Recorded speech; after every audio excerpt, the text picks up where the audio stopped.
Hi, it's Mayor John Hamilton. It's Monday, December 27th, 2021. I just thought I'd share with the public a little retrospective on the year. We've been sharing messages every week all this year and dealing with the pandemic. And, it's been an extraordinarily challenging year.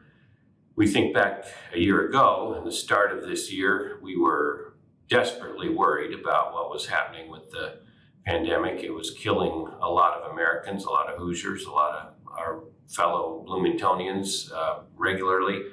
The vaccines were just coming out, but we were really worried about where we would head. And then over the next 6 months or so, people lined up to get shots in arms. I remember the feeling so great, that extraordinary work of our scientific community in this country and around the world who helped make vaccines possible, how excited so many of us were to get that protection.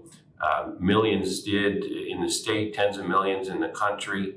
We were pointed toward a pretty good summer. We had stronger controls here in Monroe County to be sure we kept people as safe as we could with the campus and everything else. And I think that worked very well. We did a good job locally. And things were looking pretty good in the summer. You remember July 4th is an aim for really trying to be able to get together again.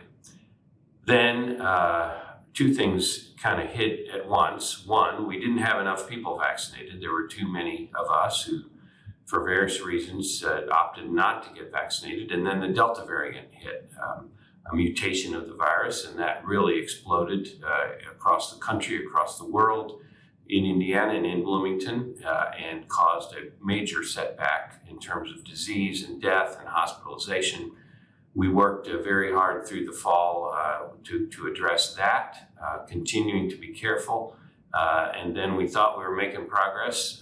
And then just lately, Omicron hit as well, another variant that's more communicable, hitting a lot of people. We don't know exactly its impact, but it felt like, are we really going to end the year in this way? Now, I do want to note the incredible gratitude we should all show to the healthcare workers, the professionals who've helped so many of us, my own family, and so many of us deal with the really difficult impacts of this virus, from death to hospitalization, lost time at work and with family and others. And thank you for the healthcare workers and all the workers who've kept our community humming, from public safety folks to other city government employees, bus drivers and sanitation workers, and of course all across our private sector and nonprofit sector as well. All the people who help make things work, keep us safe, keep us fed, keep us employed.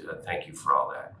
I do want to note that there is still uncertainty about where we're headed. Now, there is certainty that if more of us got vaccinated, we would be in a much better place. It is extremely unfortunate that science has kind of been pushed to a backseat, and there's political and misinformation, political infighting and tribalism. Actually, it's just quite extraordinary and unfortunate. This is a public health emergency. Public health expertise and science can get us out of it. We know it can. It is the vaccination and getting boosters and staying distanced and not sharing air, using masks to avoid when we're at risk. I really appreciate all of you who've done that.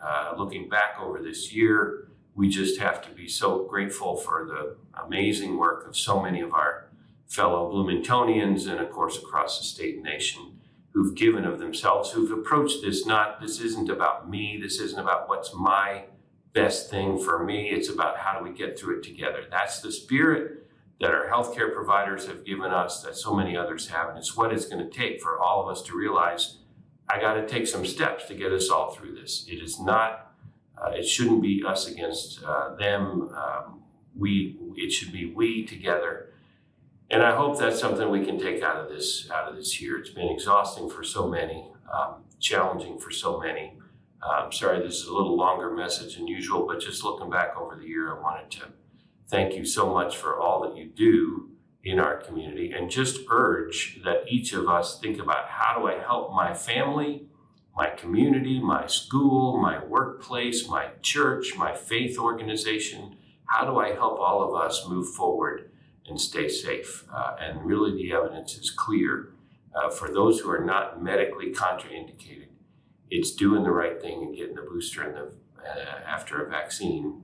And that's how we're going to finally get through this thing best. Most of us have done that, but not all of us, and too many haven't. So that's the 2021 story. I'll keep you updated on this as we go forward. I don't know if this rhythm will change in 2022, but in the meantime, I'm glad we've made it through 2021 in this pandemic angle that we talk about. Thanks again for what you do, and I appreciate you all attending to how we each can take a step to help everyone else be safer and move our community forward. I wish you the very best for the rest of this holiday season and a very happy, healthy, successful 2022. I hope it may come your way.